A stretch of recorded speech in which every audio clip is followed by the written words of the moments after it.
नमस्कार, महाराष्ट्र टीवी 24 में आपका स्वागत है। मैं हूं अमित वांद्रे। 2022 में महानगर पालिका के चुनाव है और इस चुनाव में हमेशा ही कांग्रेस और बीजेपी की बात की जाती है, लेकिन बीएसपी पार्टी को हमेशा ही दरकिनार करने की कोशिश की जाती है। लेकिन ये ऐसी पार्टी है जो हमेशा ही लोगों को सरप्राइज करती है। 2017 के चुनाव में बीएसपी ने 10 सीट जीती थी, वही 35 ऐसे उम्मीदवार थे जो सेकेंड नंबर पर थे। 2022 में उनकी क्या तैयारी है, क्या रणनीतियां है, इस बारे में बात करने के लिए हमारे साथ बीएसपी के जिला अध्यक्ष संदीप मेश्राम और शहर अध्यक्ष जो है इंजीनियर राजीव भांगे हमारे साथ मौजूद है। सर, स्वागत है आप दोनों का महाराष्ट्र टीवी 24 में। संदीप जी, सबसे पहले सवाल आपसे है कि क्या बीएसपी 2022 के महानगर चुनाव के लिए तैयार है? सबसे पहले तो मैं महाराष्ट्र 24 टीवी का धन्यवाद करना चाहता हूँ कि जो बहुजन समाज की जो बात है, बहुजन समाज नागपुर जिला की जो बात है, नागपुर जिला के समाज तक, सर्वजन समाज तक पहुंचाने का काम कर रहे हैं। 2022 में जो महानगर पालिका का चुनाव है, इसमें हमारे अहम मुद्दे और भूमिका रहने वाली है कि इस नागपुर जिला के अंदर जो स्वास्थ्य सेवा है, जो महानगर पालिका के प्राथमिक केंद्र के जो विभाग है, उनको हम बढ़ाने का प्रयास करेंगे। उसी प्रकार स्लम बस्ती में जो रहने वाले जनता है और बहुत झुग्गी झोपड़ी में रहने वाली जो जनता है, उनके पास अनेकों ऐसी समस्या है, उनका समस्या का निराकरण करने का बहुजन समाज पार्टी प्रयास करेगी। आज नागपुर शहर में जो पानी है, जो निसर्ग की देन है और वो फ्री में मिलना चाहिए, उनका मुबलक दाम हमें देना चाहिए।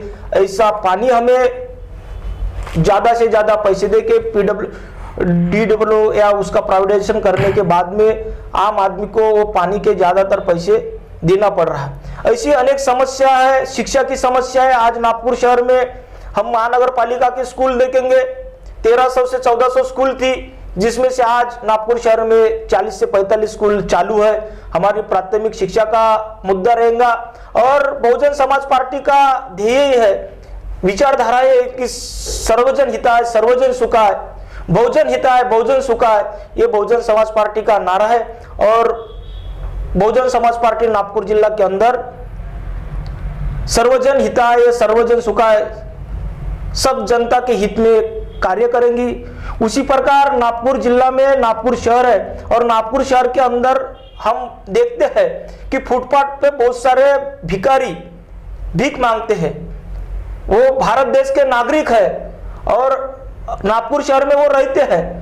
तो इस नागपुर शहर के प्रशासन की जिम्मेदारी है, नागपुर महानगर पालिका की जिम्मेदारी है कि वो फुटपाथ पर रहने वाले भिखारी है, वो भारत देश के नागरिक है। जो भारतीय संविधान ने कहा है कि सबको शिक्षा, सबको समान अधिकार, सबको जीवन जीने का अधिकार मिलना चाहिए, आज उनको देखते हुए हमें ऐसा लगता है कि उनको सही मायने में जीवन जीने का अधिकार नहीं मिल रहा।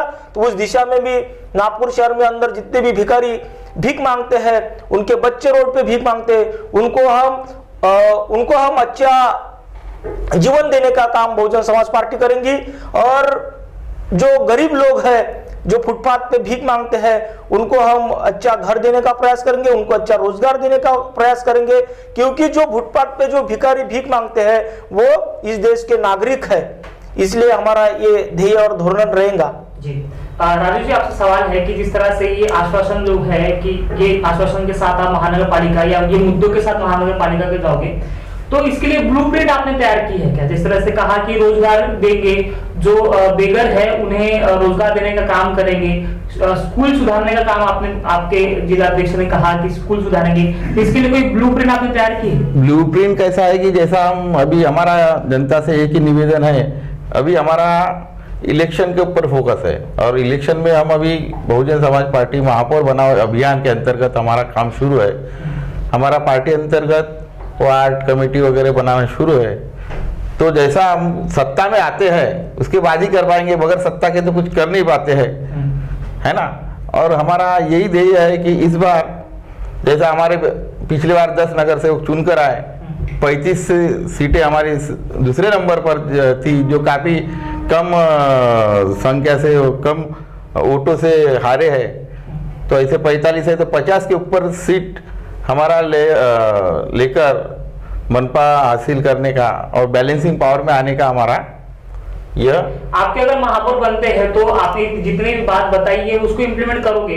बिल्कुल बिल्कुल करेंगे। यही है कि आप महापौर बनने के बाद फिर एक समय लोगे कि इतना समय हमको ब्लूप्रिंट बनाने के लिए लगेगा, तो उसके पहले इलेक्शन के पहले ही आपको बनाना है कि आपको ये सब चीजें काम करने, तो उसके इलेक्शन से पहले ही उसका ब्लूप्रिंट अगर जनता ने आपको पूछा कि कैसे दोगे, आश्वासन तो कई सारे दिए जाते हैं, चुनाव में हमेशा आश्वासन दी जाती है और आपने कई बार देखा कि 15 लाख का आश्वासन दे दिया गया था लेकिन वो कंप्लीट नहीं हुआ। ऐसे ही आश्वासन बीएसपी की तरफ से कहा जा रहा है कि हम स्कूल सुधार देंगे, लोगों को रोजगार दे देंगे, लेकिन उसके लिए क्या, उसके लिए आपने क्या ब्लूप्रिंट तैयार की है? देखिए, मनपा को कैसा है कि एक कर के माध्यम से एक तो अपना जो भी ये आता है, मनपा का बजट होता है 2600 करोड़ का, 2800 3000 करोड़ का आता है। उसी के स्तर से जो मनपा की अपनी स्थायी उनकी स्कूलें तैयार है, हॉस्पिटल्स उनके तैयार है, उसी में सुधारना करना है, उसमें इम्प्लीमेंटेशन करना है कि उसमें जो अगर बहुत से रिक्त पद है वो करके उनको अच्छे से अगर हम लोगों को सेवा देते हैं सुधार के, तो लोग हमसे सेवा लेंगे। समझिए, आपसे सवाल है कि जिस तरह से कहा कि महापौर बनाओ अभियान आपका शुरू है, हमने देखा है कि नागपुर महानगर पालिका से आपके 10 ही जो है उम्मीदवार जीत के आए हैं, 151 की टोटल सीटिंग है महानगर पालिका में, तो ये 140 किस तरह से और बढ़ेंगे? मतलब 140 का आपके क्या क्या रणनीति है? क्या आप उम्मीदवार जो घोषित करोगे तो उनकी क्या क्वालिफिकेशन आप रखते हो कि ये उम्मीदवार रहना चाहिए, इतना उसका एजुकेशन होना चाहिए, क्या आपकी क्राइटेरिया होती है? मैं सबसे पहले तो जो आपने इसके पहले जो प्रश्न पूछे थे, सवाल पूछे थे, उसका मैं उत्तर देना चाहता हूँ कि बहुजन समाज पार्टी का जो नारा है इस देश में वो है सर्वजन हिताय सर्वजन सुखाय। उसी नीति पे बहुजन समाज पार्टी चालू है। 15 अगस्त 1947 को भारत देश आजाद हुआ। 26 नवंबर 1949 को इस देश को बाबा साहब ने संविधान दिया और 26 जनवरी 1950 को इस देश में संविधान लागू हुआ। तब से लेके 1984 तक बहुजन समाज पार्टी की स्थापना नहीं थी, पर वो 30-32 सालों में जो बाबा साहब ने दिया हुआ संविधान सही मायने में इस देश में लागू नहीं हुआ। सबको समान न्याय नहीं मिल पाया, सबको समान शिक्षा नहीं मिल पाई, सबको समान आरक्षण नहीं मिल पाया। देश में सही मायने में जो न्याय चाहिए था वो न्याय नहीं मिल पाया।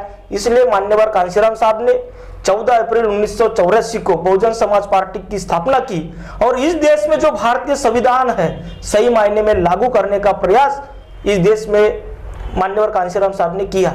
और संविधान क्या बोलता है? सबको समान न्याय, सबको समान हक, सबको समान अधिकार। जो हमारे जो कर्तव्य है, हमारी जो रोज की उपजीविका की जो वस्तु है, हमें अन्न वस्त्र फ्री में मिलना चाहिए, हमें पानी फ्री में मिलना, हमें शिक्षा फ्री में मिलना चाहिए। यही बहुजन समाज पार्टी का उद्देश्य है। दूसरा विषय आपका है कि किस दिशा में आपके 140 नगर सेवक बनाएंगे और अपना महापौर बनाएंगे। पहले तो बात मैं ये करना चाहता हूं आपसे कि बहुजन समाज पार्टी के 2017 में जब चुनाव हुए 10 नगर सेवक हमारे चुन के आए, 15 नगर सेवक हमारे सेकंड नंबर पे रहे और कुछ 10 से 15 नगर सेवक जो उम्मीदवार थे हमारे, कुछ चंद वोटों से हार गए। तो जब हमारे 50 से 55 नगर सेवक यहाँ पे आएंगे तो जो अन्य जो दल है, छोटे बड़े जो सामाजिक संगठन है, उनके भी स्वतंत्र उम्मीदवार रहते हैं, उनको हम बैलेंसिंग पावर में लेके हम बहुजन समाज पार्टी का महापौर बनाएंगे। एक पार्टी है जो आपके कुछ दिनों पहले आई है और उन्होंने संगठन बहुत ज्यादा मजबूत कर दिया, ऐसा वो दावा करते हैं और एक ही विचारधारा के साथ चलते हैं, बाबा साहब अम्बेडकर की विचारधारा को लेकर वो चलते। मैं बात कर रहा हूँ वंचित बहुजन आघाड़ी की, तो आप भी बाबा साहब के विचारधारा को लेकर चलते हैं, तो क्या महानगर पालिका में वंचित बहुजन आघाड़ी और बीएसपी का गठबंधन हो सकता है या इस ओर में कोई कदम आप उठा सकते हो? उस विषय पे तो मैं बोलना नहीं चाहूंगा, पर बहुजन समाज पार्टी यह राजनीतिक पार्टी के साथ साथ एक सामाजिक आंदोलन है और महाराष्ट्र के अंदर बोला जाता है कि बाबासाहेबांचं रक्त, बाबासाहेबांच्या रक्ताने जो ह्या देशामध्ये फुगा फुगाने का जो प्रयास चल रहा है वो हमें मान्य नहीं है। विचारधारा से अविगत वो काम हो रहा है। राष्ट्रीय पक्ष होने के बावजूद बहुजन समाज पार्टी उस विषय पर उस समय सोचेगी। और दूसरी बात, जिस वंचित बहुजन आघाड़ी के राष्ट्रीय अध्यक्ष आदरणीय प्रकाश जी आंबेडकर है, वो उनके विचार अगर वो सही में बहुजन समाज पार्टी के बहुजन समाज के हितैषी होंगे तो राष्ट्रीय पक्ष है हमारा बहुजन समाज पार्टी, हमारी नेता है आदरणीय परम आदरणीय बहन कुमारी मायावती जी, उस दिशा में वो उनसे मिलेंगे, चर्चा करेंगे, तो इस विषय पर जो वरिष्ठ हमें मार्गदर्शन करेंगे उस विषय पर हम नागपुर जिला में उनके साथ गठबंधन कराने का प्रयास करेंगे। राजू जी, एक सवाल ये है कि बीएसपी के कुछ जो है चेहरे थे, जो जाने-माने चेहरे थे, वो वंचित में चले गए हैं, तो ये जो चीज बीएसपी से टूट के बाहर जा रहे हैं या किसी अदर पार्टी में जा रहे हैं, इसको किस तरह से रोकने की कोशिश करोगे, या फिर वो जो बाहर गए वो क्यों है? ऐसा है, हर आदमी अपना पार्टी में आता है, वो कुछ अपना स्वार्थ लेकर आता है, लेकिन हमारी एक मिशनरी पार्टी है बहुजन समाज पार्टी, वो हमारे मिशन को समझ नहीं पाते हैं और मिशन को साथ साथ चलते हुए उनका स्वार्थ पूरा नहीं हो पाता है। जब उनको लगता है कि उनका स्वार्थ पूरा नहीं हो रहा है यहाँ, तो वो दूसरे पार्टी का जाने का रास्ता ढूंढते हैं। इसी तरह हर पार्टी में चलता है। आज हमारे पार्टी में भी कुछ लोग दूसरे पार्टी से आने के लिए भी हमारे संपर्क में है ना, तो ये सिलसिला तो चलता रहता है। जहाँ स्वार्थ है तो वो लोग आना जाना करते रहते हैं। संदीप जी, 2019 का इलेक्शन देखा जाए तो बीएसपी का वोट बैंक कम हुआ है। कहा जाता है कि एक आपका वोट बैंक है जो दलित मुसलमान का आप कॉम्बिनेशन जो होता है वो बीएसपी को मिलता है, मैक्सिमम दलितों का आपको वोट मिलता है, लेकिन वो भी कहीं ना कहीं कम होता दिखाई दिया गया है। और ये जो दलित वोट है वो कहीं ना कहीं बीजेपी की तरफ से थोड़ा कन्वर्ट हो गया है, तो इसको किस तरह से रोकोगे? 2019 में जब लोकसभा के चुनाव हुए और जो मतदाता वंचित बहुजन पार्टी को मिली, वो एक हवा था। एक समय था कि ऐसा जनता को लगा कि नहीं, महाराष्ट्र के अंदर एक बार इनको ऊपर विश्वास किया जाए, और वो विश्वास करने का प्रयास जनता ने किया है। पर बहुजन समाज पार्टी के जो कार्यकर्ता पदाधिकारी है, जो आम्बेडकरी मिशन से जुड़े फुले शाहू बाबा की विचारधाराओं से प्रेरित है, जो कैडर कहा जाता है, वो जनता आज भी बहुजन समाज पार्टी के साथ है। और 2019 में जो वंचित के साथ में जो फुगाने का काम हुआ है, वो फुगा अभी फूट गया है और 2022 में बहुजन समाज पार्टी के साथ वो है। जी, एक सवाल ये भी है कि आप कहते हो कि कैडर बेस आपके वोटिंग है, और आपने ये भी कहा कि सर्वजन हिताय और सर्वजन सुखाय का नारा देकर बीएसपी काम करती है, लेकिन ये देखा गया है, जमीन हकीकत ये है कि बीएसपी के साथ जो वोट देता है वो उनके कैडर बेस ही है, उसके अलावा उनके पास नए वोटर्स बहुत कम है। आपने कहा कि सर्वजन हिताय मतलब 100% भारत के लोगों के लिए आप काम करोगे।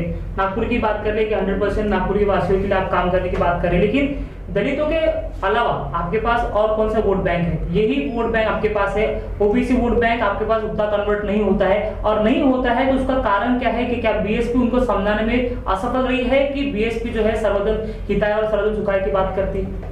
नहीं, उसी दिशा में बहुजन समाज पार्टी सालों से कार्य किए जा रहे हैं। बहुजन समाज पार्टी के माध्यम से हमारे शहर के जो उपाध्यक्ष है वो सादप भाई है, हमारे जिला के जो उपाध्यक्ष है ओबीसी समाज से वराडी जी है, सागर वराडी जी है।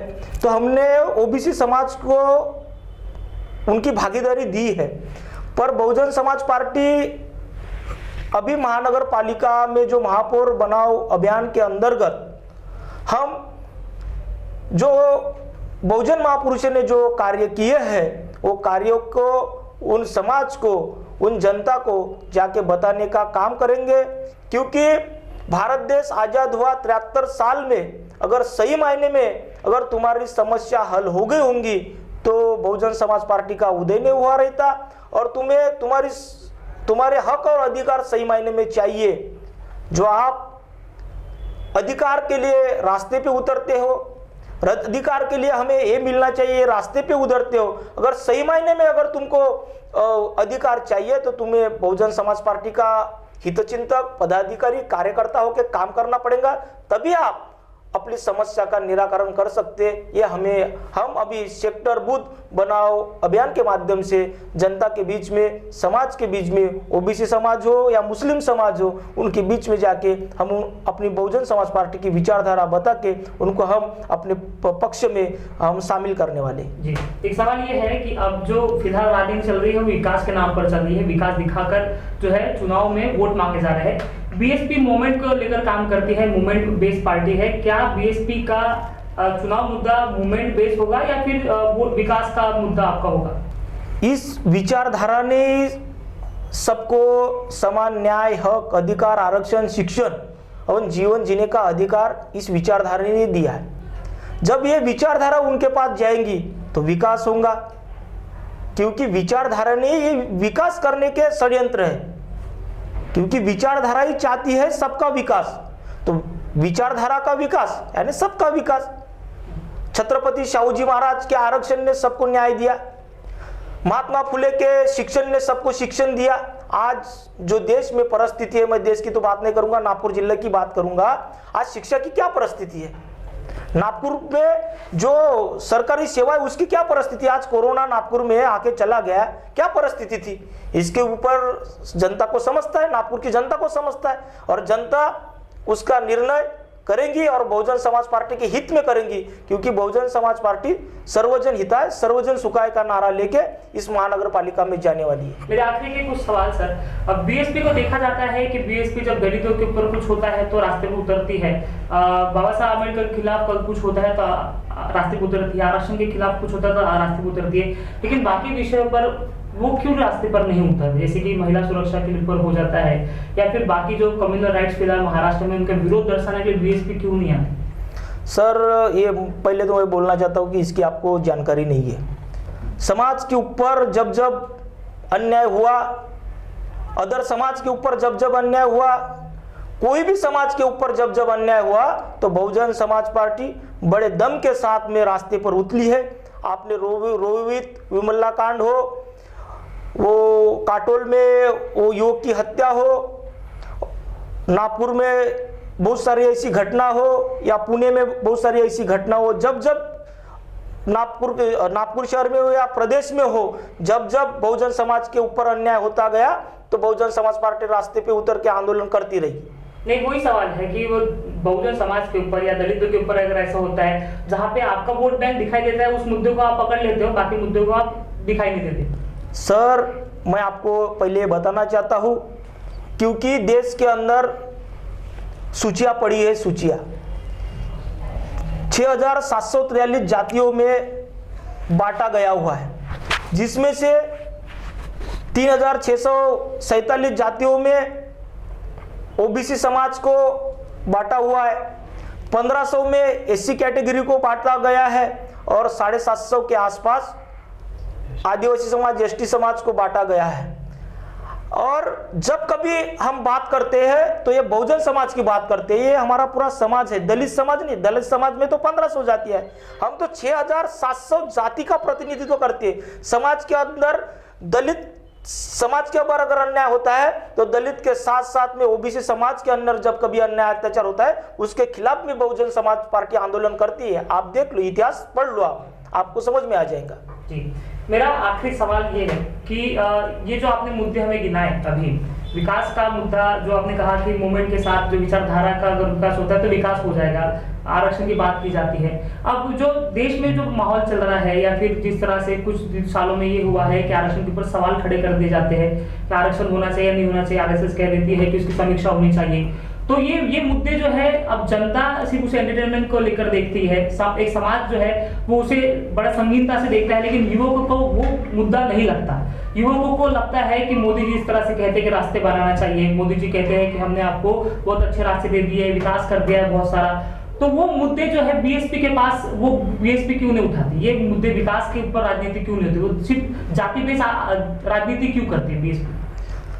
सर, आपको जानकारी से हिसाब से बता देता हूँ कि बहुजन समाज पार्टी के नागपुर जिला की अगर मैं बात करूँगा तो बहुजन समाज पार्टी के जो सम्मानित नगर सेवक है उन्होंने अपने प्रभाग में जो काम किया है उसकी जानकारी आपके पास नहीं है। मैं वाड़ी शहर की अगर वाड़ी में अपने 7 नगर सेवक है, अगर वहाँ आप जाएंगे तो बाबा साहब आम्बेडकर के नाम से एक बड़ा स्मारक बना गया है। अंदर आम्बेडकर नगर में जाएंगे तो बड़ी बच्चों के लिए लाइब्रेरी बनाई गई है। नागपुर शहर की अगर बात करेंगे तो बाबा साहब का अभी यादव नगर में बहुत बड़ा स्टैचू बना के बाबा साहब के विचारधारा को जन जन तक के पहुंचाने का काम वो यादव नगर में हुआ है। या जो संविधान चौक है, संविधान चौक के अंदर बाबा साहब को संविधान चौक नाम दिया जाए, इसके लिए आंदोलन बहुजन समाज पार्टी ने किया है। और बहुजन समाज पार्टी के नगर सेवक बहुजन हिताय वाले होने के कारण वो अपने हक अधिकारों की लड़ाई लड़ने का पूरा प्रयास करते हैं, क्योंकि बहुजन समाज पार्टी के जो नगर सेवक है वो पढ़े लिखे हैं, विचारधारा से प्रेरित है, वो अपने हक अधिकार जानते हैं, इसलिए वो सदन में भी आप देखो तो बहुजन समाज पार्टी के नगर सेवक पुरजोर तरीके से अपनी बात रखते हैं और प्रयास करते हैं कि वो काम करे, अच्छे से अच्छा काम करे। मेरा माफ कीजिए, एक्सटेंड कर रहा हूँ, महानगर पालिका में आप कितने सीट जीत सकते हैं, आपका अनुमान है? हम 50 के ऊपर जीत सकते हैं, बहुजन समाज पार्टी के नगर सेवक 50 के ऊपर। और वो इंडिपेंडेंट लड़ने वाली है, और कितने सीट से लड़ने वाली है? पूरी सीट लड़ेगी बहुजन समाज पार्टी।